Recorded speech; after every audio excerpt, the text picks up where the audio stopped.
Greetings and welcome to episode 210 of the Words About Gamescast, a weekly video game podcast for Words About Games.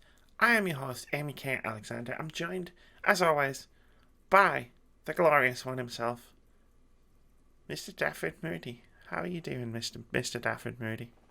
Hey, Amy. I Hey. am not bad at all. It's Hey, been an Daffy. alright week. Hey. Chilled. I feel underdressed, Amy. I won't lie. I feel like you've underdressed. I just I went feel for it. underdressed compared to you. I was bored. This is what happens when we do a podcast in the mid-afternoon.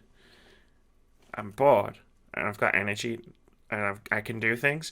We normally record this podcast at 8 p.m. By that point, I've eaten a meal. I'm tired. I'm lethargic. I'm embarrassed. Today it's like 20 past 12, like 40 minutes to recording time, and I was just sitting here like, and I just looked across at all the stuff and I went, fuck it, why not? Why not? Why Why not? not? Well, I look like I've literally just woke up, need a shave. I've The had my irony coffee, is, so I can say that. the irony is, you probably woke up before I did. That is probably fair. Yeah. You probably woke up before me as well. I was up. Yeah. I was up till like 4 a.m. chatting to my friend in Canada last night. Oh God. Oh God, no. I No, it was can't fine. do It that. was good. It was Too good. much. Who Too needs, much. I I'm an don't need old man. sleep. Sleep. Who needs sleep? You need sleep. Me. This Not guy. me. This guy. I don't need This sleep. guy. I need sleep.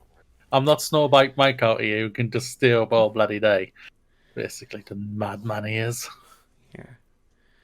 Like I can't Can't do match it. Mike's energy, but I can match his like the amount of hours that he's conscious. Yeah. Like if I try Yeah. to match Mike's energy, I would be out in 20 minutes. Yeah. He's a madman.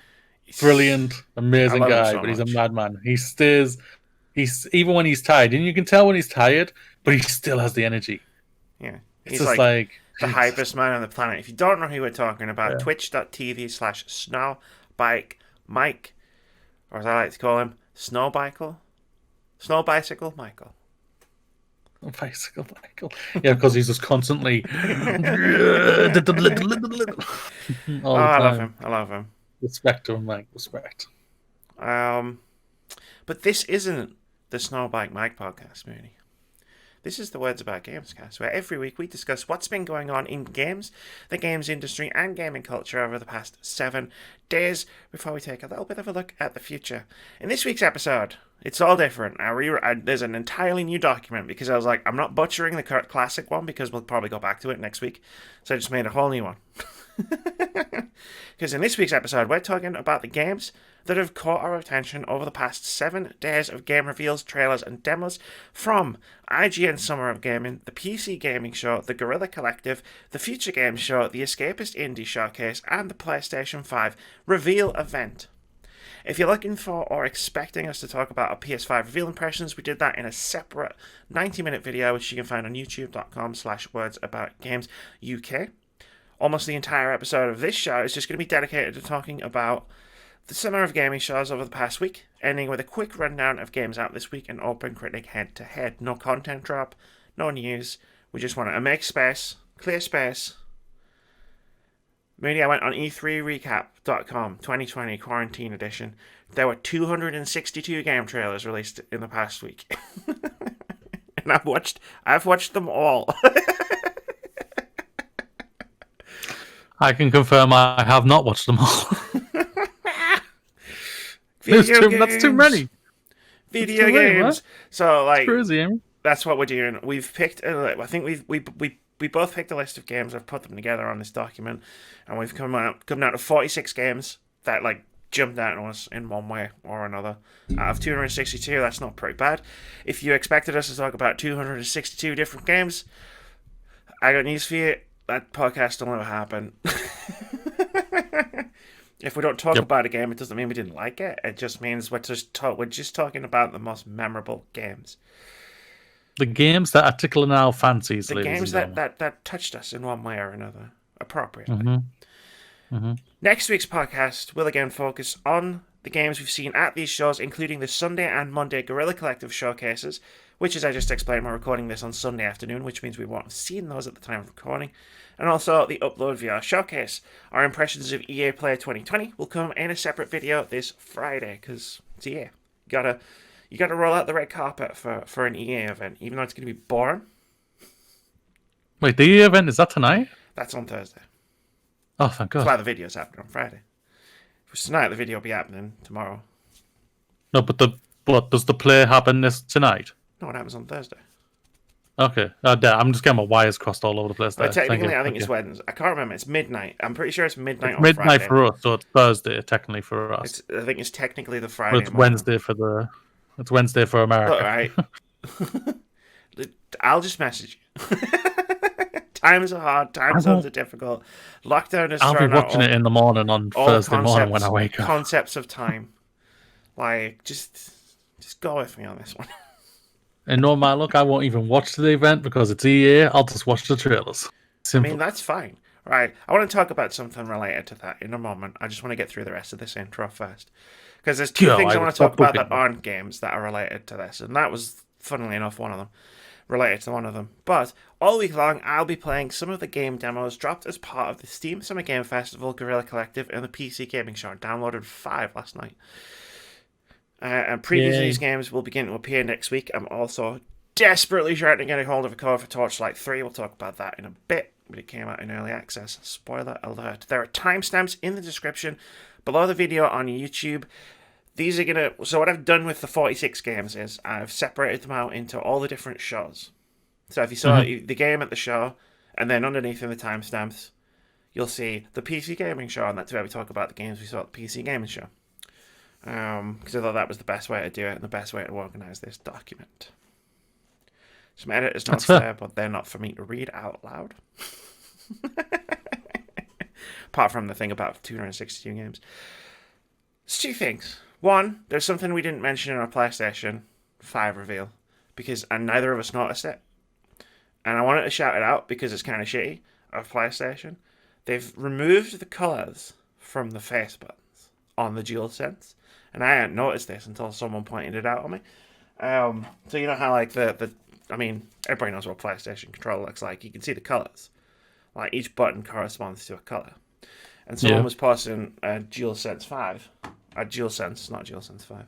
And was like, they've taken the colours out. And that's a big accessibility issue because there are people who need the colours to be able to know what buttons they're pushing or what buttons they're supposed to push. And I was like, oh, damn, you're right. Like, that sucks. That sucks. I mean, I'd be very surprised if they don't have different versions of it. I think it's just the marketing thing right now. Right now, what they're showing is nothing but marketing. I understand what you mean completely. If they don't have that type of thing, what I'm saying, then yes, just spot on. Terrible. Change it fast, PlayStation. But I'll be very surprised if they don't give some accessibility for other people who can't see, who need the colours to help and everything like that. That's completely, yeah, I agree with that, yeah. I'd be surprised if they don't have it.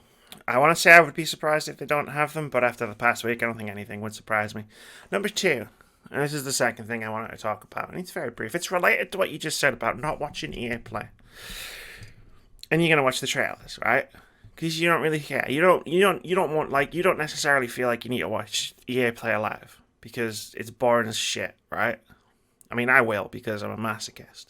I love that. I will, yeah. I am expecting to wake up on the morning on Thursday for us to hear that show was boring and terrible. But the games they showed was hopefully good. But here's 2 games that were in it that were really good. Like every. That's what I expect to hear. That's cool. I've seen takes flying all over Twitter over the past couple of days about how, the summer of gaming, man, this is terrible. We need to bring back E3. This is boring. Everything's stretched out. There's too many games. There's too many shows. Listen. No one said you have to watch everything. Like, if you're finding this too much, and then again, this isn't aimed at you at all, Moody, because like I just pointed out, you're doing the sensible thing and not watching the things you don't want to watch. If you're finding this too much, that's on you. I love the fact that 262 game trailers have been shown in the past week. because there's fucking shitloads of games that you never hear about, and now we're hearing about all of them. I'm seeing people posting up on Twitter about how like there's tons of games that they're not remembering. Yeah, that's the point of shows. No offense, that's E3 in general. We talked about it at the PlayStation reveal event video we did last week. It's like not every show will have games for everyone, but there might be a few games in there for you. Like, I don't give a fuck. Like, 262 games, and there's like 100, 150 probably, where I just looked at them and I went, cool, it's not for me, but whatever. I'll just... Like, in those moments... like, when the PC Gaming Show did their Amazon's MMO, New World, I was like, cool. I'm going to check Twitter and see what's going on Twitter, because I don't really need to watch this. This part. I don't know what you expected. The thing is, there's always at least a minimum of over 100 to 150, if not close to 200 games that are shown at E3. So what's the difference here?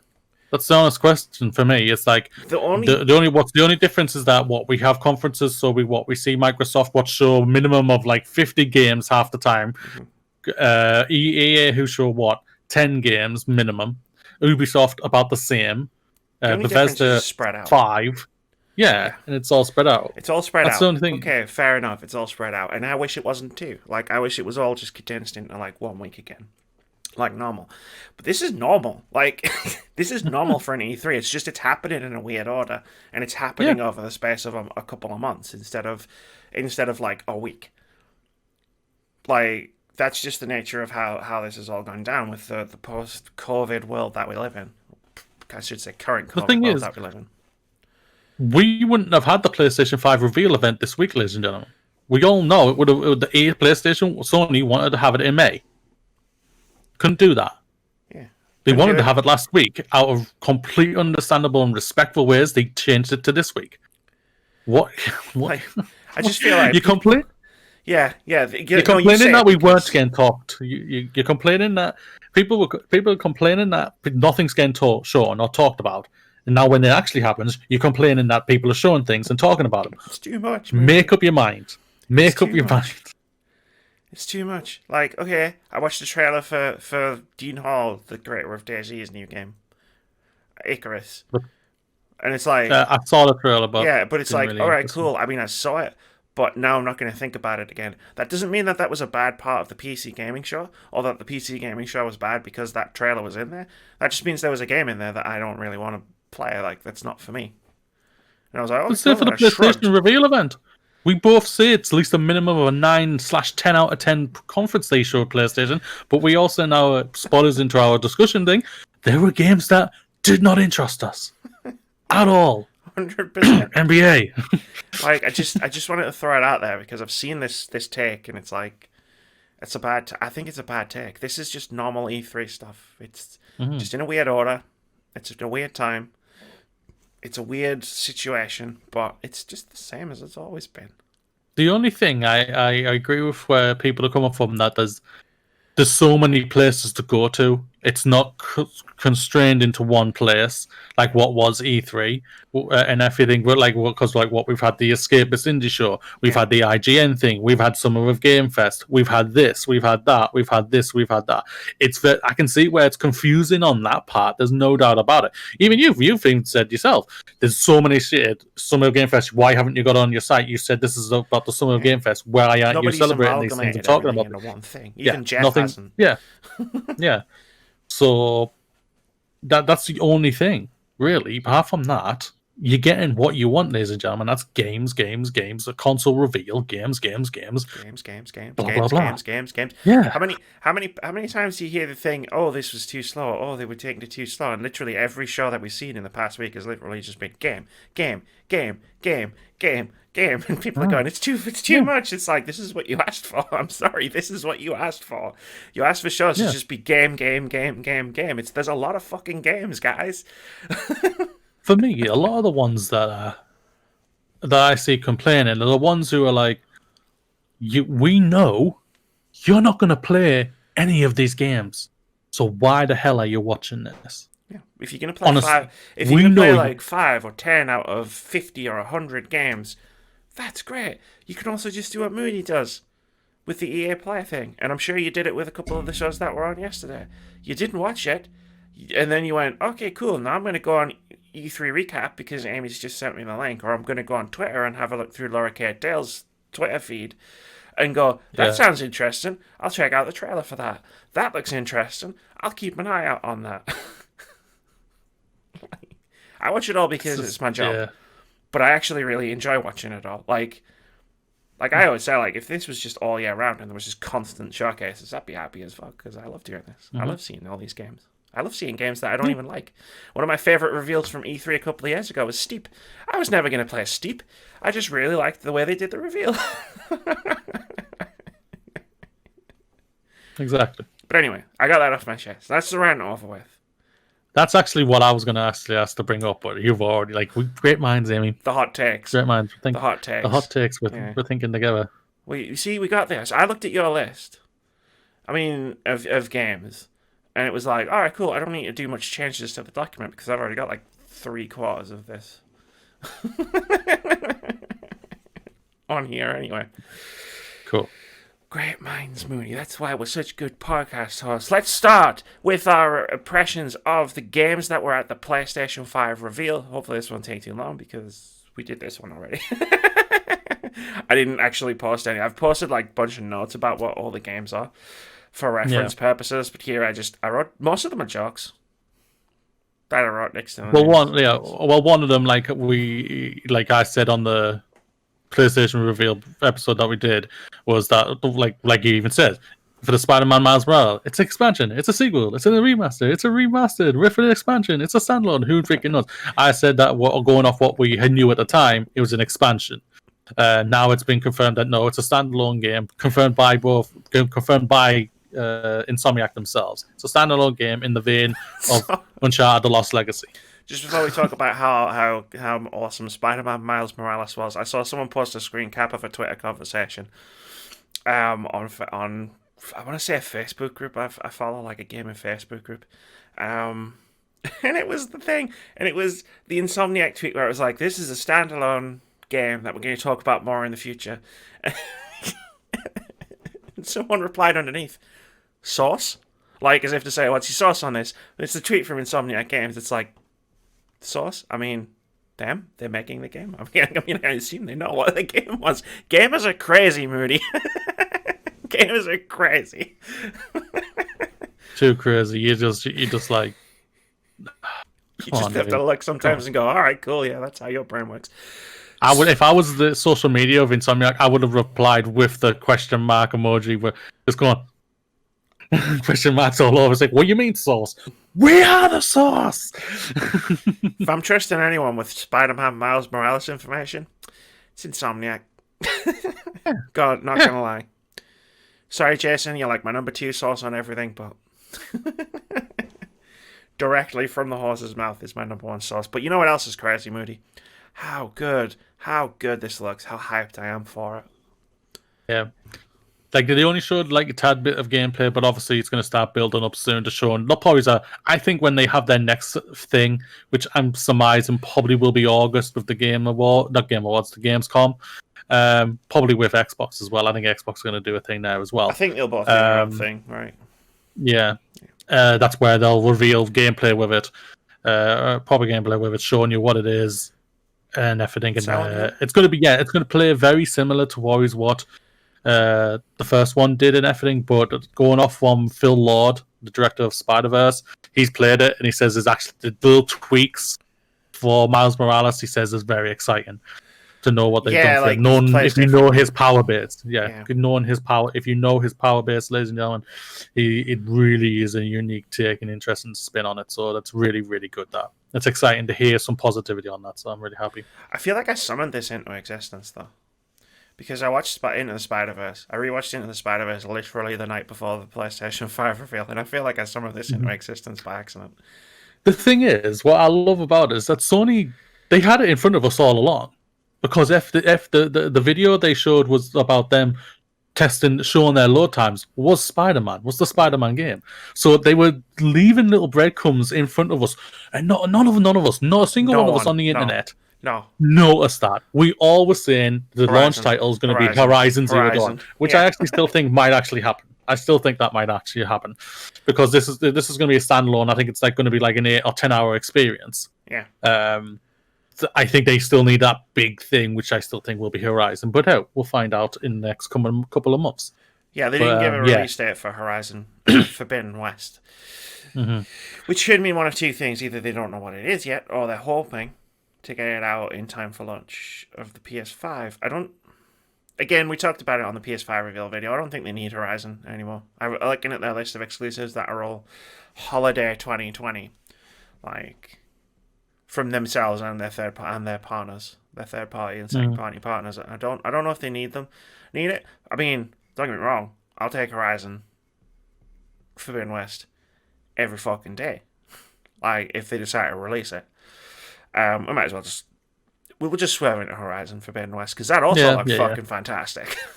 Yeah, it was a CGI trailer, there's no doubt about, but it brings back what they look like, what they're going for. It's just like the little hints of like she's underwater, she's swimming underwater in a brief max, she's going full on exploring underwater.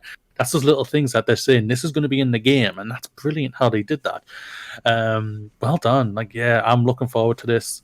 The trailer looked really, really cool. When we see it, I'm very intrigued to see what the new little unique takes of the mechanics they've put in, just to change it up a bit. And yeah, I'm looking forward to it. Aloy's a great character. Can't wait to see more. Yeah, Aloy's a great character. Horizon Zero Dawn. Like like the first time I played Horizon Zero Dawn, I was a bit cold on the story, but that was just because I was like having so much fun fighting the robot dinosaurs. Like that, I wasn't so much pain. Like the story felt like a roadblock to it, where I was like, "You talking? You're still talking? I won't go outside and fight the robot pterodactyl. Shut up." But then the second time I played it, and I let myself like enjoy the story because I'd already fought the robot pterodactyl. And I was like, yeah, actually, no, the character, the story, like that, spot on.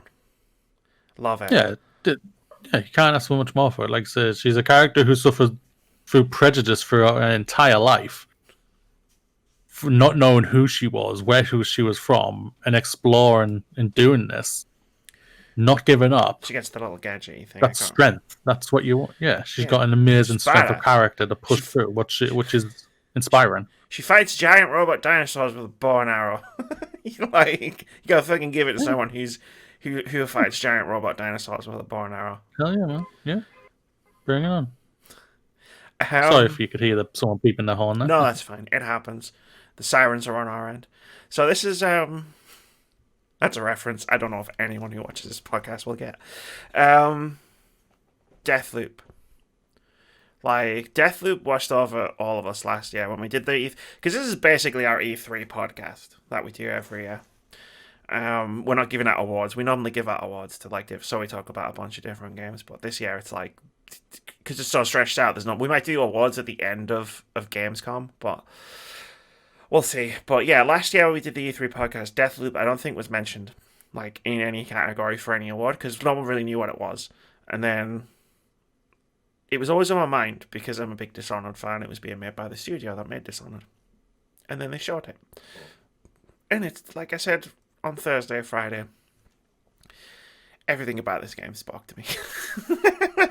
The gameplay, the concept, the music, the trailer itself was phenomenal. The multiplayer aspect was fantastic. The time loop. Like, just, yeah, give it to me. It's a PS5 launch exclusive. Didn't see that coming. Mm-hmm.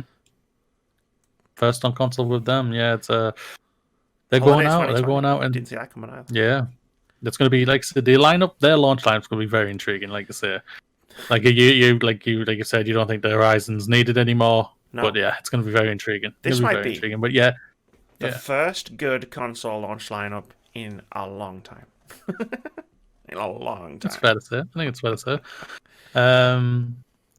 Yeah, this one never spoke to me personally. Like I say, yeah, I'm not the biggest fan of this. Didn't click with me. I thought it looked beautiful, game mechanics and everything smooth, but smooth. Can't say anything bad about that. But yeah, it's not a game that spoke to me that made me go, yeah, I must buy this day one. I'll let you know how it goes. But what did both of us though, Amy? Did speak to both of us. Goodbye Volcano High, which I wrote in the notes. A big gay dinosaur coming of age story. I should write succinct summaries of things for a living. I'm really fucking good at it. Yeah. This trailer it just showed us nothing apart from a cinematic. It was no gameplay. There was no nothing. It didn't tell you really much about the story. That you are leaving that you're finishing high school. That's all.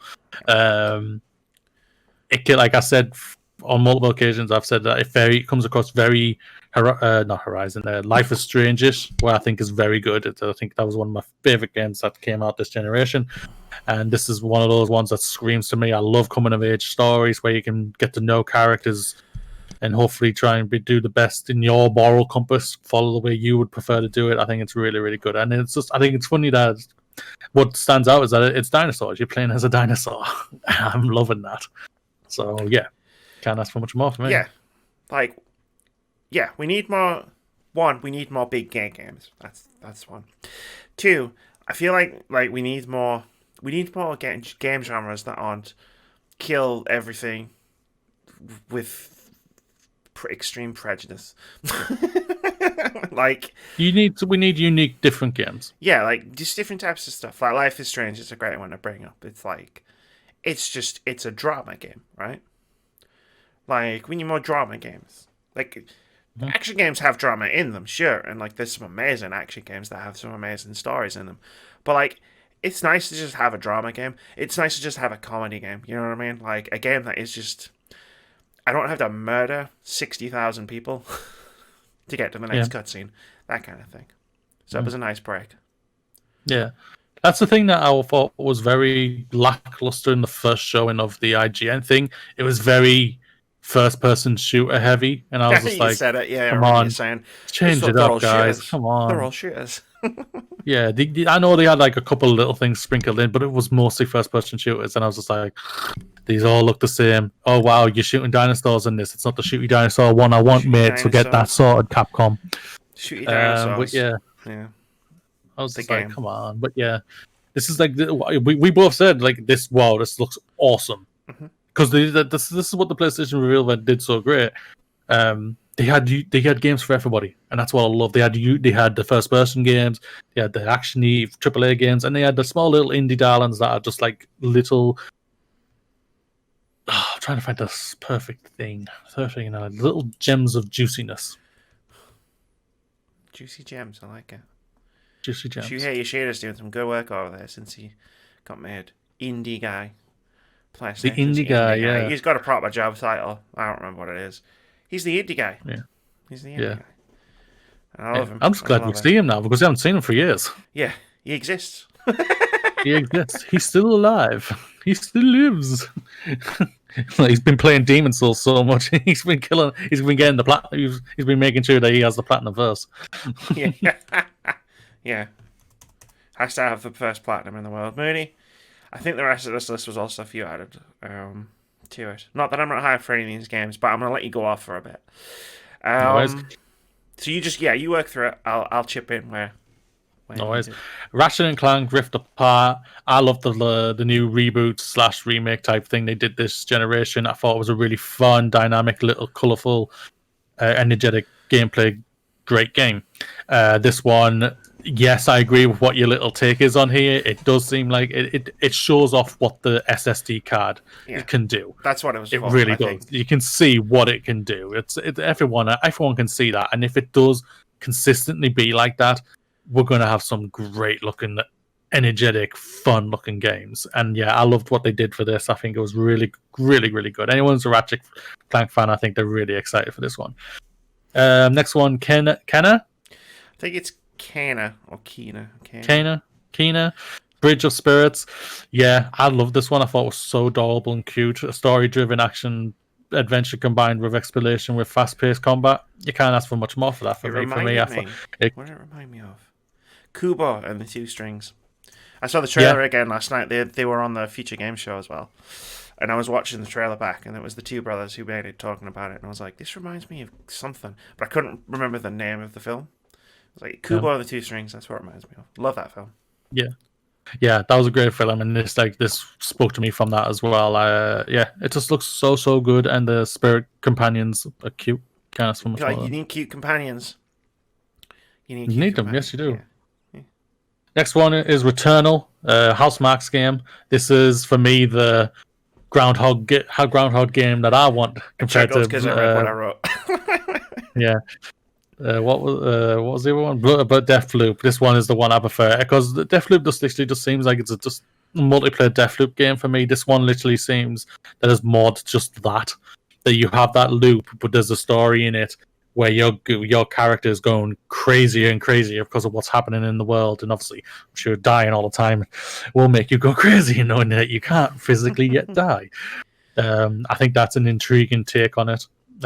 Just from the little glimpses on the gameplay, very intrigued. I thought I really liked the third person element to it because this is their first time into third person, I believe. Yes. Yeah, you can correct me if I'm wrong, ladies and gentlemen.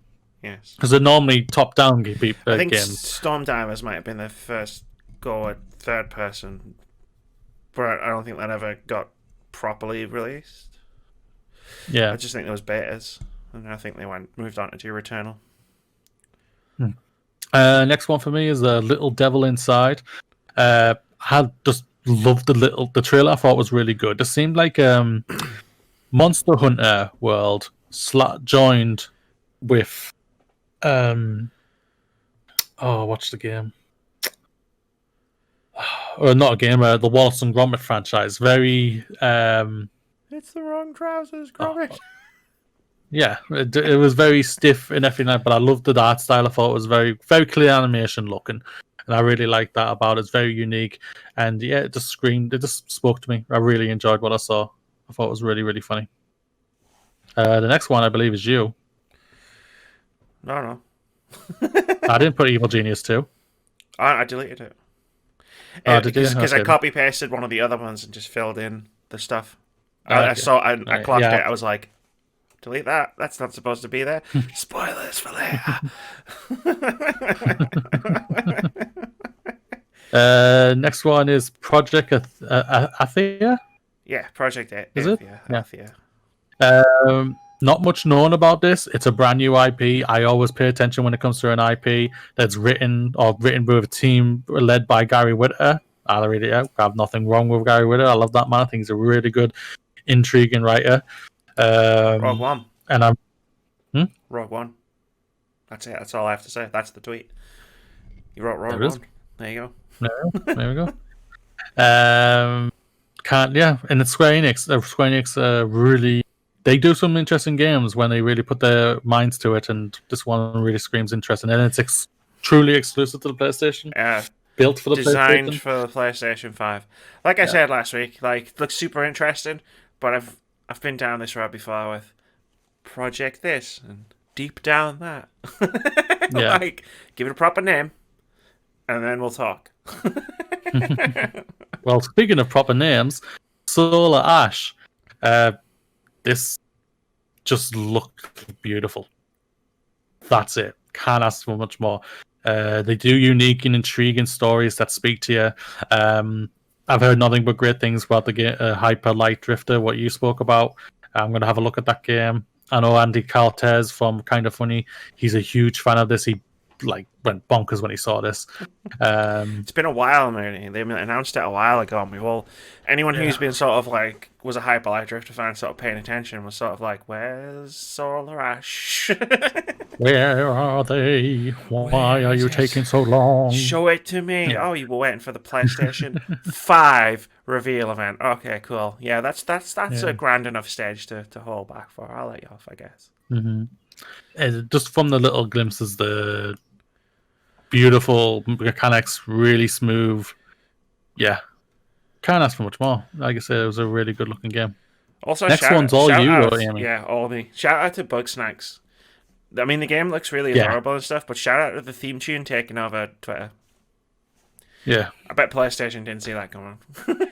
We're going to show you Spider-Man and Horizon and Gran Turismo and Resident Evil and this and that and the console and what it looks like, and all anyone's talking about is fucking Bugsnax.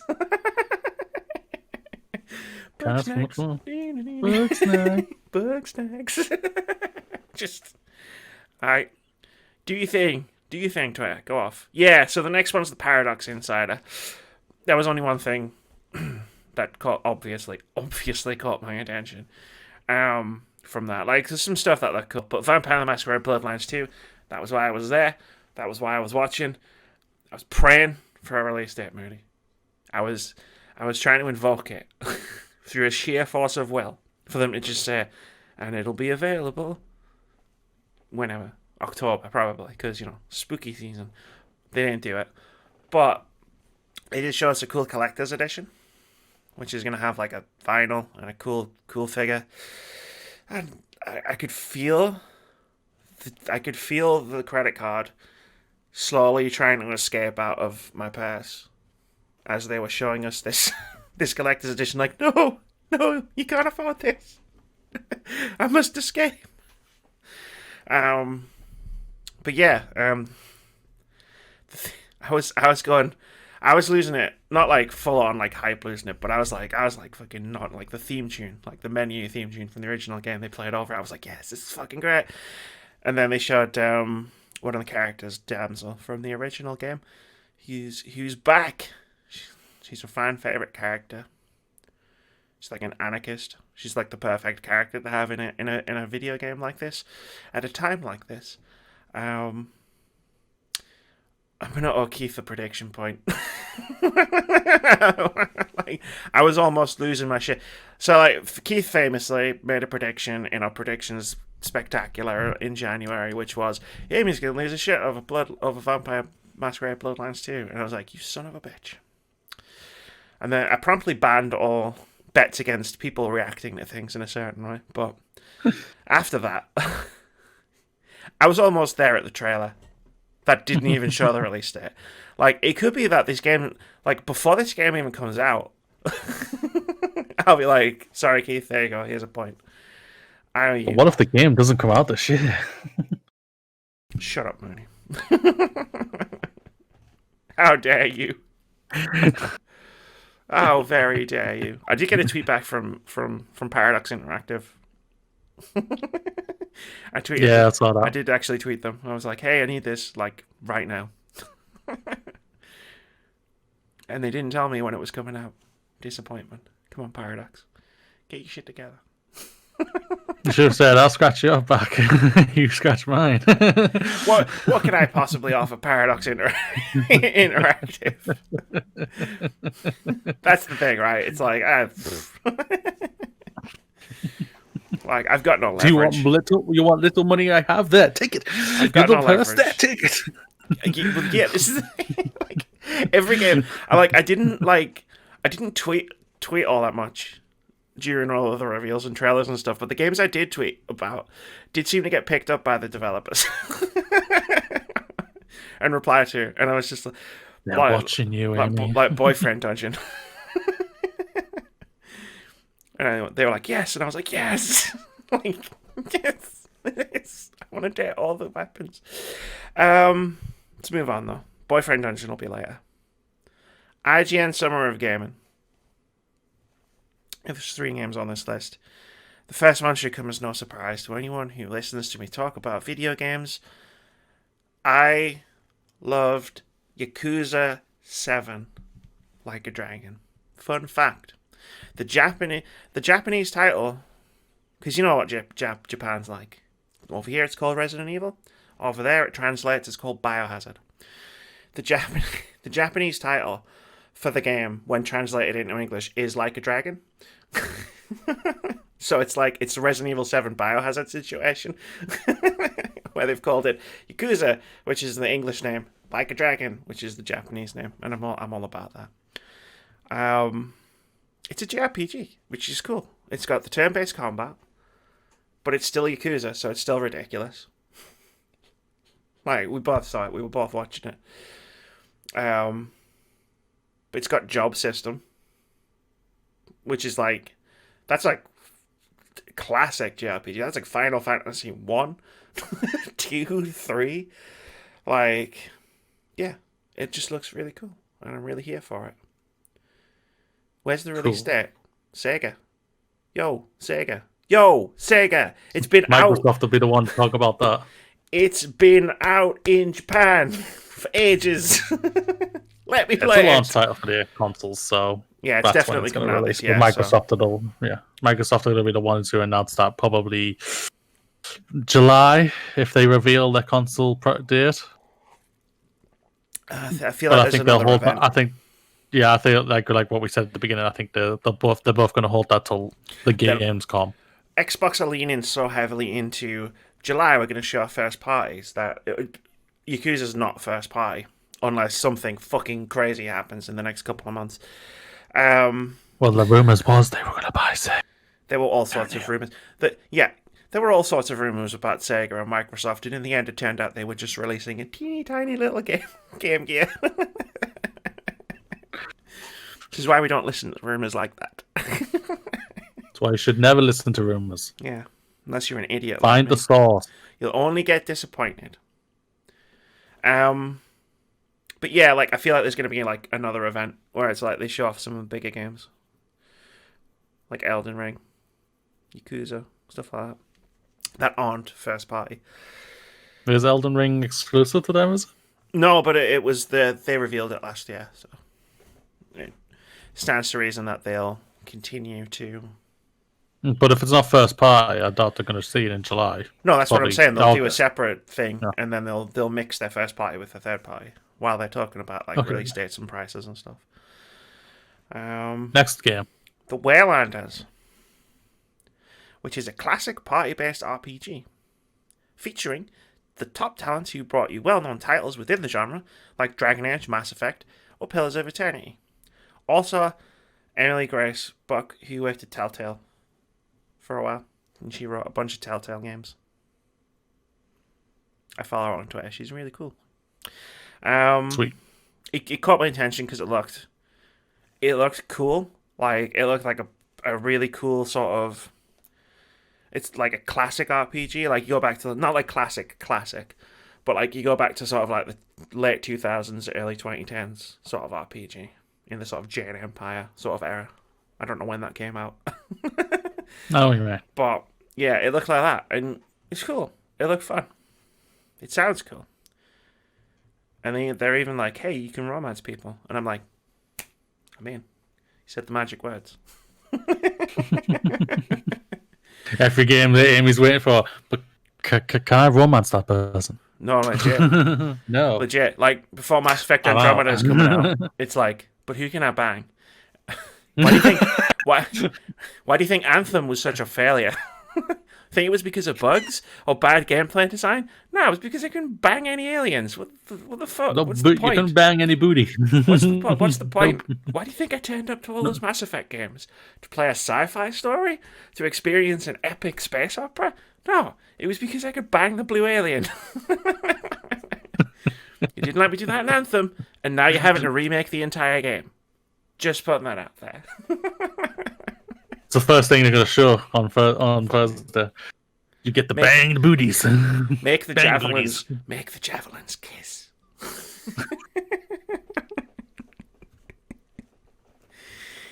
Oh god, it's crazy. We're not even halfway through. I We've didn't already know gone nuts. My fault though, so I will definitely go back to have a look at this one because Dragon Age, loved Inquisition, was one of my favorite games this generation. Love Mass Effect. Never played the Pillars of Eternity, so I can't comment on that one. But It's very well written. good looking team. Can't ask for much more. I'll have to have a look. Go back and have a look at that one. This is the thing. It's like for me, it's more the like I saw the game and I know the game because I've obviously been following along with it, and it looks cool. But it's also like the promise of the team, like who are working on it. If that makes sense. Like I know what they've done in the past. Like Chris Avalon. Like I pulled this from Steam, and it mentions Chris Avalon. Yes, he worked on Pillars of Eternity, but he also wrote on games like Fallout New Vegas. Oh, a lot of people love that one. And Planescape Torment. Emily Grace Buck, like I said, I can't remember specifically which Telltale games she worked on, but I know she worked on them because she was in that documentary. Mike Laidlaw was the Dragon Age guy over a BioWare for ages. It's like music by Enon Zur, who did like the Fallout main theme. He's BAFTA nominated. It's like a bunch of really talented people have got together to make an RPG. See, I wrote it down. Waylanders. Landers. With an L. Oh, I missed the L. But, like, yeah, that's what gets me to sit up and take notice. You know what I mean? It's like it's like in music when there's supergroup gets together from like all sorts of different people from all sorts of I've different added bands. the L. Metal Hell I even Singer. think I've got it written right there. Yeah, it's and I was right there. like, It's on the dock. Like Y A N D. Z. Oh, I missed the letter. X. What the fuck are you spelling, really? Metal Hell Singer is the last one I want to shout out from this. It's a first-person rhythm game. It's Doom meets Crypt of the Necrodancer, where you shoot people, you shoot demons to the beat of heavy metal music. And all I can say of that is fuck yeah. Fuck yeah. Let's fucking go. That's what I say of that.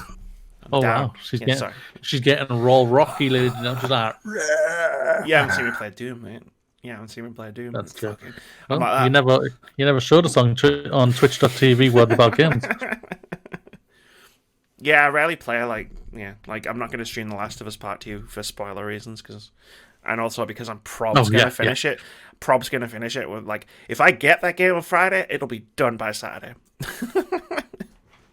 Oh yeah, we're smashing that I'm really smashing hard. the fuck out of that game, and there's no way I'm going to be able to be live on Twitch the entire time. Yeah. Like I've told my partner, because I've bought it. It's set downloaded already. It's just waiting for it to release. It'll release for us probably at midnight on Friday or Thursday. Yeah. Yeah, I keep looking at it. Like, don't forget, at some point you need to take a break on Friday because we have to record EA Play. It'll only take an hour. Because I was going to stay up all night playing Last of Us Part 2. I'm going to watch EA Play, finish EA Play, play Last of Us Part 2. That's my plan. But yeah, Metal Hellsing is cool, and I'm going to rock the fuck out while... Yeah, sorry Metal Hellsing is that we literally went off to another game to talk about happens all the time. Apologies for that. Sorry.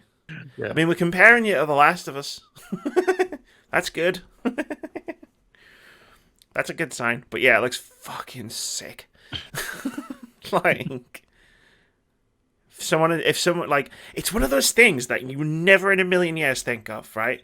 Like, we could have done 400 more podcasts, and at no point would I have gone, you know what would be a really good combination of games?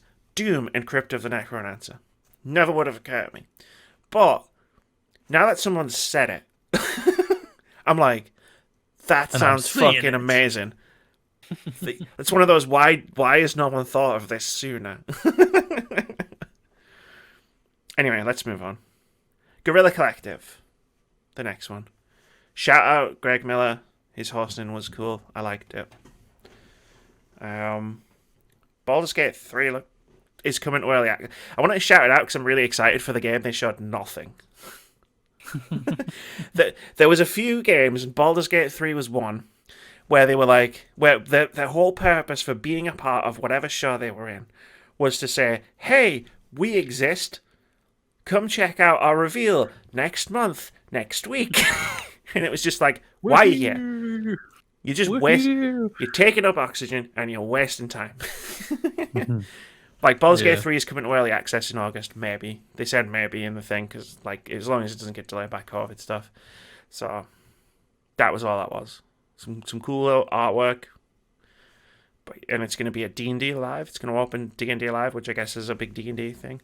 But let's talk about the real MVP of the Guerilla Collective, Moody.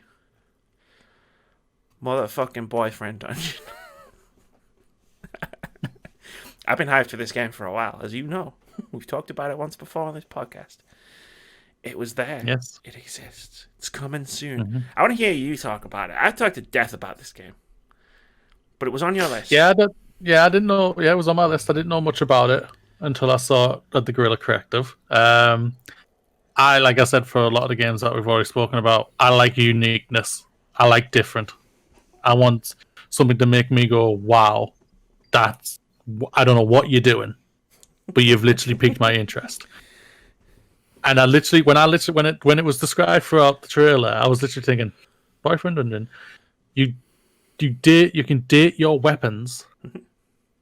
So I was literally thinking, this literally seems like a combination of a date similar type of game with action, but with the anime bleach from it. If anyone knows that, they have weapons that can literally change into different forms and everything. And that's just a small synopsis. There's bigger, so don't get onto me, Bleach fans. I know there's more. But literally, like, you've got the level 1 form, which is the Shikai, and then you've got the final form called Bonkai. And I was literally thinking, just that all the time. I was literally thinking, I'm going to be dating my weapon and screaming out Bonkai or something. Bonkai! Yeah.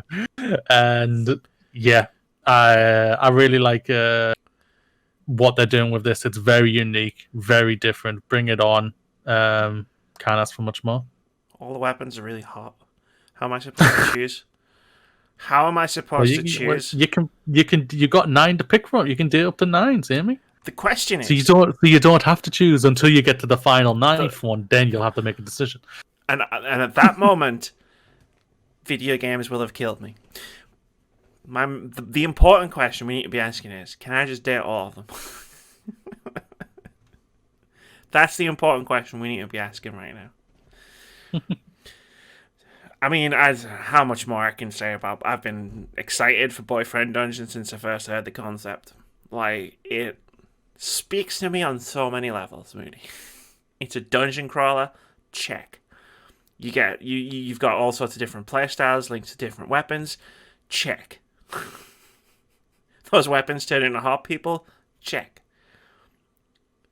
You can date those hot people, check.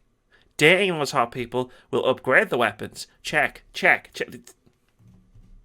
Why am I playing this right now? Why can't I just pick up this fucking PS4 controller or whatever platforms it's coming to and just be like, you keep doing the podcast, Moody, I've got a super important date.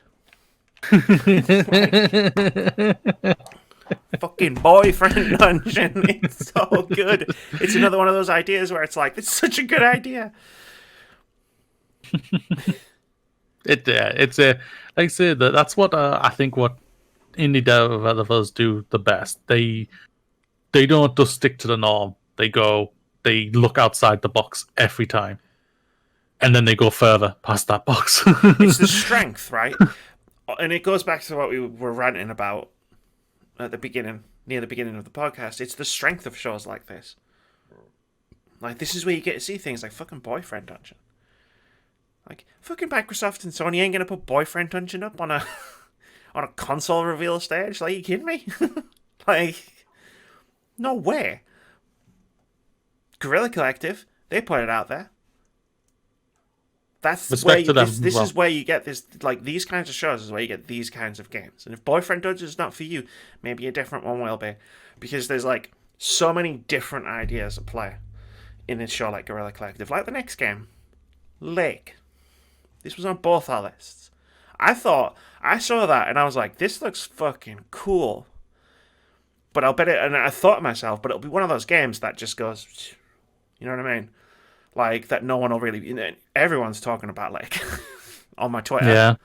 Like, everyone's talking about it. I was like, that's fucking real. Because all it is it's a chill game where you play as a mail delivery woman, and you drive around town in your van, and you deliver people packages.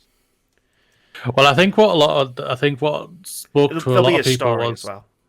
No, yeah, it's that as well. But I think for people who are like kind of fans of Kind of Funny, this is a game, I believe, it's association or helped made by Greg Miller's wife. Is this a Pop Agenda game? Yeah, I believe so, yes. So I don't know if she's like helped making it or if she's like an associate working with them to help them. If it's a Pop Agenda game, Pop Agenda do PR for indie games. Because her name came up and then I saw people in our friend's chat going her name in this chat, so I was thinking, oh, okay, that's I thought I saw that. Genevieve Saint Ange, and she works for Pop Agenda. She's married to Greg Miller. He was the host of the Guerilla Collective, and Pop Agenda do PR for indie games. Yeah, because I've spoken to them a couple of times. Like they did Blood Roots, which is I got a code for Blood Roots from Pop Agenda. Like, that's what they do. Sorry, I just thought I'd clarify it. No. But like I said, this was just like one of those games, like we've been saying, it's just speaking to us. It's like you saw that it was unique. The art style was breathtaking. Chill game, sometimes you don't need that. Like even though we've become great friends because just for playing Apex and Yeah, doing the podcast. which is like fucking the fast-paced, Yeah. high-action, high-octane, high-intensity, get that adrenaline pumping, like game. But at the same time, and it's then like we'll bond over a game like Lake. yeah, yeah. Yeah. That's the thing about it, and that's what's so precious about it. Yeah. Yeah, absolutely. What's next? Rocky. I've played this game, Mooney. You put it on your list, but I've played this game. Do you want? So you go first. I like it. I just like the style from the trailer. That was basically what it is. Like I say, going back to, I'm going to be like a broken record by the end of this, but I've already broke it. Style. It's uniqueness. It's uniqueness. It's unique, colourful. It came across very fresh. I like fairy tale difference. That's what I think what worked when it came to The Walking Dead's Wolf Among Us. They took a fairy tale story and flipped it on its head. And What this if- one screams like it's doing the same thing about What if it. a fairy tale, but also The Wire? And you've got Wolf Among Us. Yeah. No, Rocky's cool. I played it at EGX last year. I like fairy tales in games, like fairy tales adapted into games. Like if you're just gonna give me a straightforward Hansel and Gretel, I'll probably be out. But if you give me like a cool adaptation of one, especially with Rocky being a Scandinavian based fairy tale, like it's really charming. Like you get to explore like the bit that I played. You're exploring the snowy bit, the snowy buds that you see in the trailers, and you've got to do a couple of puzzles, figure out how to get a nail or something out of the monster under the bridge. Like was angry because it had something stuck in it. I'm trying to figure out how to get that out. It was cool. It was very chilled. That's not a pun because it was snow covered. I mean, it was very relaxing to play. The puzzles are a bit mind bending. I don't know whether it was because I played it at day 4 in EGX or because it was difficult, but like the puzzles did test my critical thinking a little bit as well. But I never got stuck to the point where I got stuck on like the goat puzzle, like back in the day. So yeah. It was a cool game. It's a cool game. It's a cool game. A Juggler's Tale. This is the one with puppets, right? Puppet strings. Yes, I believe so. Cool. What do you think? Why is it here? You like the art style?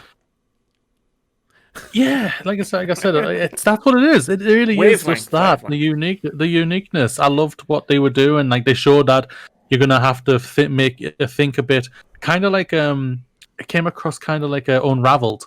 Unraveled could hit the little puzzles of Unraveled because she's stuck in strings and everything. So there was parts of the game she couldn't go through. So that means she's gonna have to find something for her to hop over it. There was something hanging above the thing, and she couldn't get past because the strings got caught on the box or whatever it was. Yeah.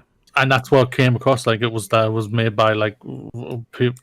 It came across like Unraveled for me, and that's what I liked about it. I loved Unraveled 1 and 2. They were just really good platform games for me. I really enjoyed them with a nice little story message. And this one seems like it's taking elements from that. A nice little cutesy character, beautiful art style, somber, beautiful music. Yeah, bring it on for me. Yeah. Cool narrator, telling a story while you're going through the world. And it's another fairy tale. No Place for Bravery. I had to rewatch the trailer for this when he sent me a list because I completely forgot what it was. This is the one where you find the kid, and the guy's got the kid on his back, and he's fighting through the 2D top-down RPG. I'm just trying to make sure people have context for this stuff, for what this stuff is. I liked what they showed from the combat that it focuses on parrying and fast-paced combat. I really like that. If you make mistakes, it will punish you. So not to the levels of... Yeah, I was going to say, it has little Dark Souls elements. I don't think it's going to be, for me probably, but I don't think it'll be as torturous as those type of games. The story, I think, carrying a strong message of a role of parental figures. I think, like I say, sometimes I think you see these days in a lot of Consequences of a their lot of worlds. choices in a troubled world is what it says from the Steam Yeah. page. But it's just like that's what worked. I think so well for God of War, the reboot slash remake slash fourth one of the father trying to teach the son basically right and wrong, and trying to be better than him. And I think that's going to be one of those stories. This screams across that type of story for me, and I think that's a great story. I think that's what works so well with like The Last of Us as well. It's a father-daughter element to it, even though they aren't technically biologically related. You had that element of it, like because I've just watched the documentary about it, which God of War, The really Last of told. Us. No, The Last of Us. I'm rewatching the God of War one now before we came to record. I just had some urges. I had some feeling. I really like them. I've watched it. I've rewatched that God of War one a couple of times. It's fucking chills. Really, really fascinating, yeah. And the Last of Us one is like the little nuances and messaging that they have in it is really, really good, and I really like how, like I say, they're really disjointed at the beginning, but by the end they're very close. She's confident, she's comfortable around him. She knows that he will not hurt her, and she knows he will protect her in any way. And I think that's a good message for her. That was a great message for her that made her such a compelling character and everything. That she can lower her guard, she can let her vulnerabilities come out to let her know who she really was. That's what helped her in The Last of Us. Hopefully, it's going to be amazing in The Last of Us 2, where she's just a batshit crazy killer and everything. But this one's does. I think that's what. Yeah, the parental figures. I think they doing them really well in games these days. Because the people who are making the games, and this is a point that's actually hammered home in the God of War documentary. Exactly. By Cory Barlog. Yeah. The people who are making the games have started having kids. Yeah. Yeah. Yeah. That's the thing where he says himself. He says he doesn't think he's very creative or anything like that. Yeah. I was thinking, says the man. Really? So I was thinking, damn, God man. of War. Yeah. And it was just can't ask for much more for me. My hair is attacking my face. The next game on the list is Gestalt, Steam and Cinder. We both had this one. Cool. It's like a 16-bit 2D platformer. As it says here, with exhilarating combat and engrossing twist-laden narrative in a stunningly handcrafted steampunk world. Felt very Castlevania. It did feel very Castlevania. Yeah. So I was just thinking, is this Castlevania? That's what I literally said to myself when I was typing to myself. Which is why I ended up, because I was like, it looks like Castlevania. Yes, please, 2 thumbs up. Yeah, like I don't have much more to say about it, other than it really caught my attention. I love the combat style that they showed in the trailer. That they showed off. I like the idea of a game like this that has, because one of the bullet points that I pulled from Steam is that it has a riveting narrative with optional side quests and choice-driven dialogue. Because normally what you get with action platformer games like this is you get a fairly straightforward story, if you get a story at all. Whereas you get something like Dead Cells, which is like it's lore rather than story, or you get something like Bloodstained, which is, I'm sure there is a story here, but it can only be deciphered by people locked in padded cells in mental asylums. So to like hear that it's gonna have that cool combat, and it's gonna be like it's a choice-based deep story. Like cool, 2 things I'm really interested in, and it makes it stand out. Yep, I like it. She likes it a lot. Let's move on to the PC gaming show. This was the best one. I feel like this was the best one. Like, that wasn't the PS5 reveal event, obviously. Best showing, really? Yeah. Oh, wow. 9 times out of 10, where I hear PC game show is slow and boring. That's why I never watched it. I openly admit that. We've been talking about this for years, because obviously, like, the PC gaming show is as old as us doing E3 reactions content. So it's been kind of funny to watch us evolve and the PC gaming show evolve side by side, because the PC gaming show every year, we've said since the first one, we've said, because the first one was bad.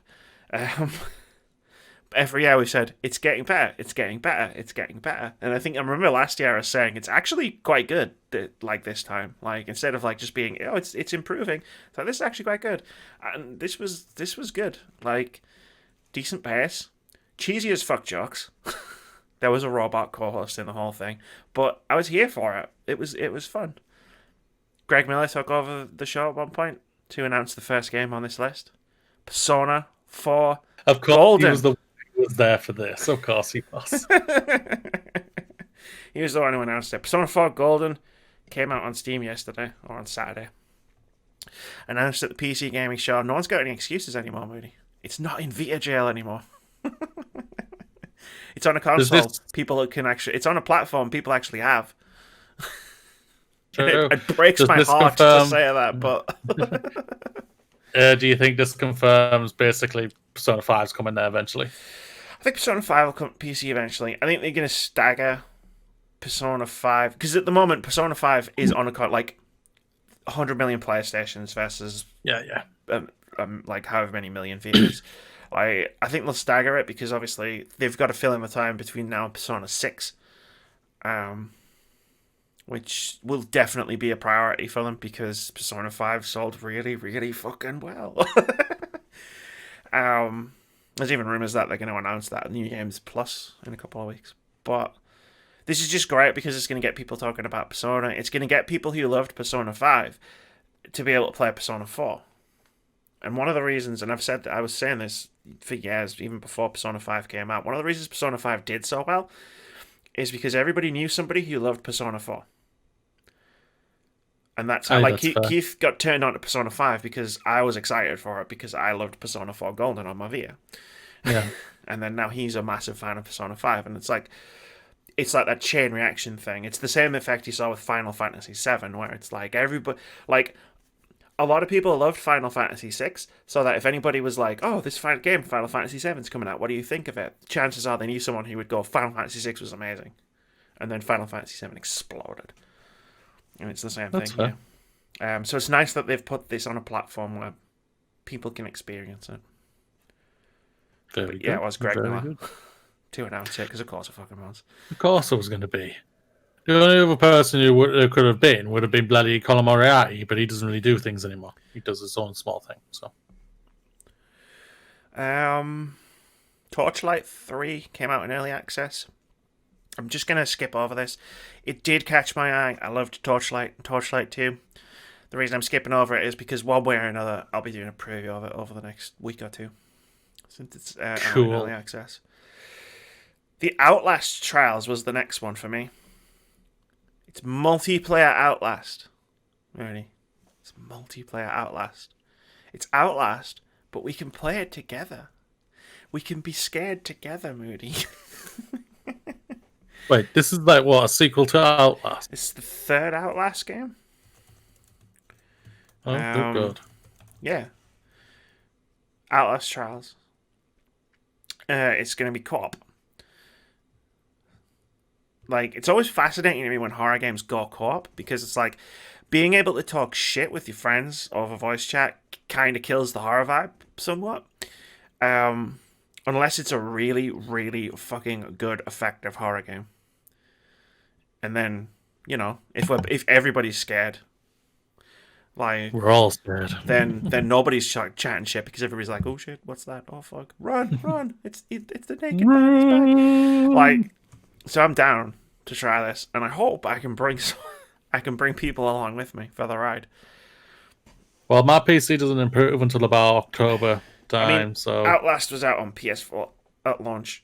I imagine the Outlast Trials will be out on consoles when it comes out.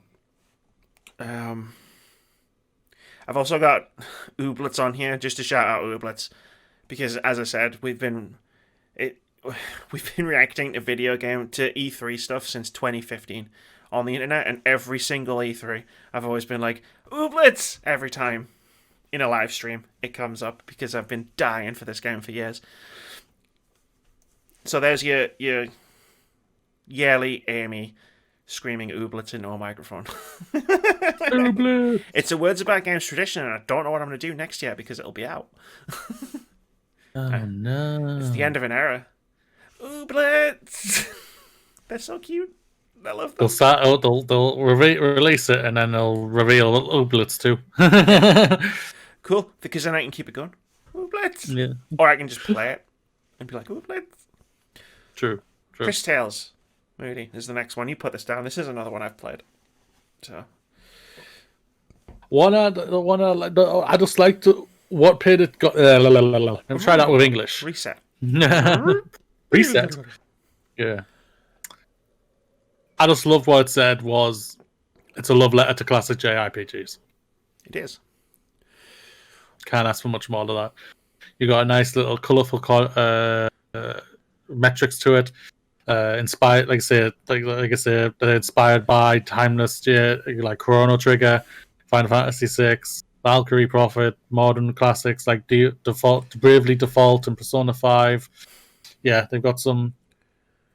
I really like just like what they're doing with that. I think when I always pay attention a little bit more when I hear it's a love letter to something. It's a love letter to something that I love. Therefore, it's a love letter to me. Yeah, basically, yeah. They're writing a love letter to me, and I'm just like, guys, I'm taken, just so you know, but I'll play you again. I mean, I can fool around with a game, Yeah, I'll fool around the game, but not you. Sorry. Boyfriend Dungeon, Chris Tales, Vampire Masquerade Bloodlines 2. No, the one thing I've played it. The one thing that really stands out is the way that. So you're a time mage in the game, and you can peer into the marketing spiel is you're in the present, but you can also peer into the past and peer into the future, and doing that can affect combat, can affect the world as you're exploring it, and can affect the narrative. And you can jump into the past and the future, and it's how you solve traversal puzzles or find quest items. Like say someone's lost something in a specific place, you go to the place, and then you jump into the past, and then you would find the thing that they lost, and then you would come back to the present, take it back, and give it to them. The unique thing about it is you can see all three things at once, because the way the game is set up, it's like if you imagine the screen being like the rectangle that we're staring at right now, and it's like a triangle. So you're in the center of the screen like you would imagine in a 2D game, and that's the present, and then the future is over here, and then the past is over here, and you can see all three at once. So when you're looking for that item, you might spot it in the past, as you're walking along, because you can see the past and the future. And it sounds confusing, but I promise you, when you're playing it, it's not. It works perfectly. Chris Tales was one of my EGX games of the shot last year. Oh la la. Praise. And do you know what? And this is going to come to what you've been talking about with a bunch of games. The only reason I sat down to play it was because I saw the art of the main character, and it caught my attention, and I went, "Ooh, yeah, I'll see what this is." I like beautiful art. Like I say, you see beautiful art, it makes you go, "Oh, what have we got here?" Intriguing. What do we have here? I think I'll have a look. I actually played. I was on my way to Streets of Rage 4 actually, and I never played Streets of Rage 4 at EGX. Chris tells us to play. Streets of Rage 4. Weird West. Was that just me, or was that both of us? I think that was just you. That was just me. Yeah, of course it was. It's a game created by the co-creators of Dishonored and Prey. Of course it was just me. So I was watching the guy talk about it. It's the guy. Yeah, it's set in a supernatural Wild West, and it's an immersive sim, but it's instead of it being first person like a traditional immersive sim, it's from the isometric perspective. But it's still the same gameplay type, so you still multiple different paths to do whatever you need to do. But there's the way the story intertwines is you form a posse, you do the thing, you go through the story of the character, and then you move on to the next chapter. And then when you get the next chapter is a different character doing a different story that intertwines with the things that you did in chapter 1. And I think there's like 5, I think they showed. And also it's by the co-creators of Dishonored. I like Dishonored. It's coming up a lot recently, but it's true. I like Dishonored. And I like westerns. So I'm in. Portionomics was definitely just me. Yes. This the is next an few, Amy I think, game. are just you. This is an Amy, probably. Did I just put all the? I did. I just put all the others in the middle.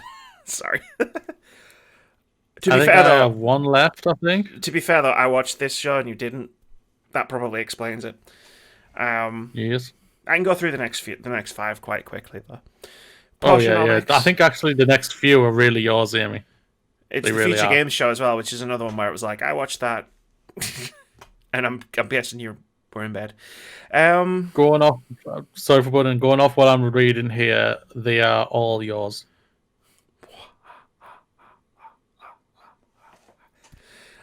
So go for it. It's Amy time, motherfuckers. The floor is Amy's.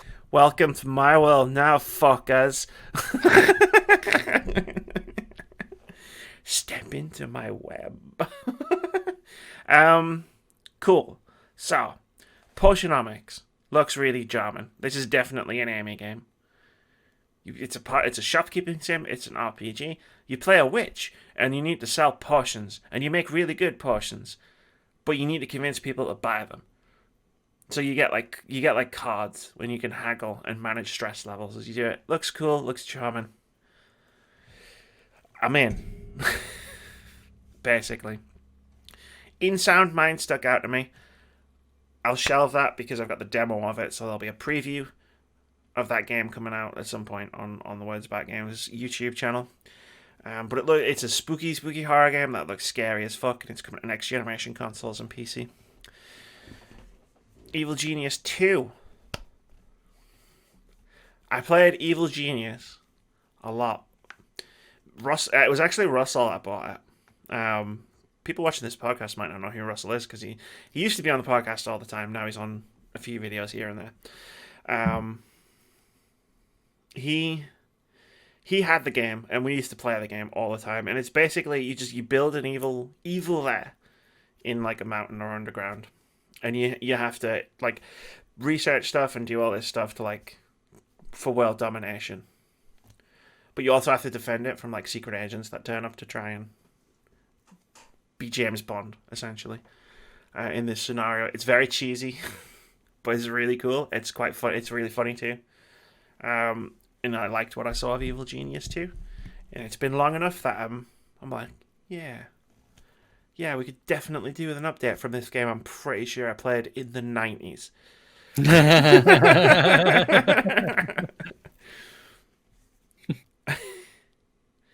Fair Tactics was another one that stood out for me because it's a nice magical fantasy land and it's a tactics game. And if you put tactics gameplay in front of me, the chances are I'm going to be like, and then I'm going to get the notepad I've got and I'm going to type it in. Yeah, you definitely give them a go a lot. Yeah, I love a good tactics game. They're really engrossing and engaging and addictive and infuriating and hard. I'm starting to see a pattern with the games I've been enjoying most in 2020. And the last one from the PC Gaming Show was Cartor, which is another chilled out puzzle experience. You explore like a map from a top down perspective, but the thing that caught my eye with it was there's a mechanic in the game where the character at one point in the trailer, the character's looking for finds a man who's looking for his house, like his home. And the character opens the map up, and it's like a tile-based map, which hasn't been fully explored. And then they pick one part of the map up, and then they move it into a different part of the map. Or no, they pick themselves up and move them, and then it unlocks the bit with the house, and then that's how they solve the puzzle.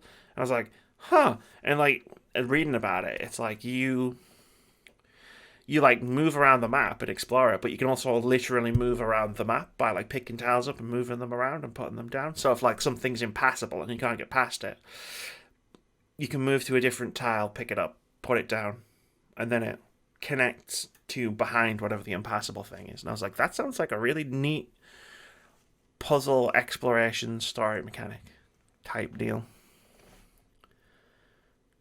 which caught my attention. Cool. So we do the feature game show next. This one's for both of us, Moody. Operation Tango. The second I saw this, I was like, me and Moody can team up, play the fuck out of this game. This game can only be played in co-op. It's a secret agent game. Like a spy game. Yeah. And one person plays the spy in the wherever, stealthing around, finding all the clues, all the door codes. The other person plays the hacker, back at base, hacking into the cameras, hacking into the security systems, hacking into doors. Sounds fucking awesome. And I was like, that's a game for me and Moody. We can argue about shit. We'll be arguing. We'll be doing our usual old Mario Kart routine, but you can't deny we've got one. I'm gonna have to. I never saw it. I never watched the trailer. No, it was a feature game show. Shout out to Nolan North and Emily Rose. They did a really good job of hosting that. Nolan North, huh? It was weird. I know about it. I heard about him. It was weird because it was basically the voice of Nathan Drake and the voice of Elena. Oh God, yeah. So it was like, okay, this is weird. Especially when they started bickering. It was like, this feels like Uncharted. It feels like I'm watching Uncharted. I'm playing Uncharted while I'm watching this showcase. But yeah, Operation Tango movie. I love the idea behind a co-op multiplayer game where two people are doing two drastically different things but working together to throw it down. To like beat the game. I think I spelled it right this time as well. You did spell it right. Yay. Like the idea of like you sneaking around the base while I'm hacking the stuff and us having two different gameplay experiences but playing the same game and that like working together, that's fucking great. Yeah, very Way Out. Way Out did that. And I love that game. Yeah. Me and Keith sat at this very desk and streamed the whole thing start to finish in one go. Yeah, It's awesome. Had a great time. It was a great game. Foxes was mean to me on that game. I was mean to Keith, to be fair. Shocker. Quantum Error. Talk to me about Quantum Error. Is this on my list? It was, yeah. This time it definitely was. Why can't I remember this game? Let's have a look at this. Uh-oh. Oh, yeah. Oh, yeah. It looked very much Dead Space. Yeah. I can't remember this game. I'm sorry. My brain's flat like crazy. So you're turning me into a liar. Literally question marks all over me right now. You're turning me into a liar here, Moody. I'm choking. I'm sitting here going, this is all the most memorable games that we saw.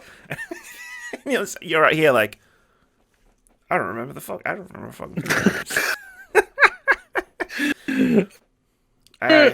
It's a horror game. I'll have to have a look at it. Was it the thing with the giant red stuff chasing after a person? I don't remember, Moody. I didn't put this down. Well, you're not helping me either, Amy. I didn't put this on my list. I mean, I remembered the title, and I remember thinking, hey, that looks cool, but it was the first game at the thing. It's a first-person shooter. It's coming to PS5 and PS4, and it feels like Dead Space, according to Games Radar.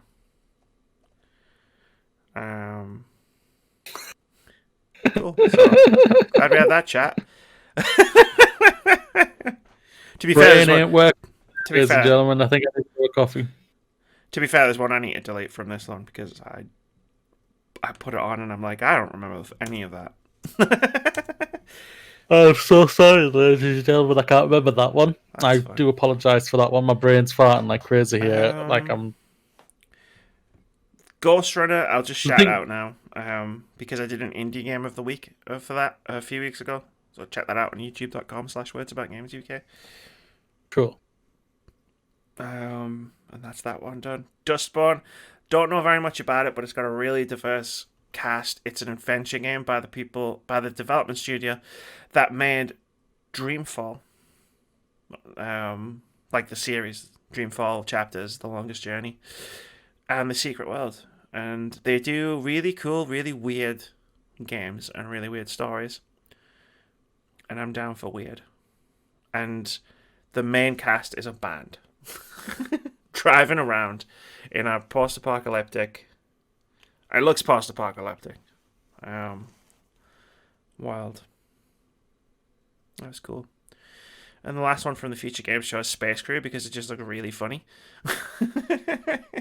You're on a spaceship, you build your crew, and you put them on the crew. And it's a bit like, imagine FTL, the game, but it's not like a hardcore, like super serious sci-fi space simulator thing. It's like a...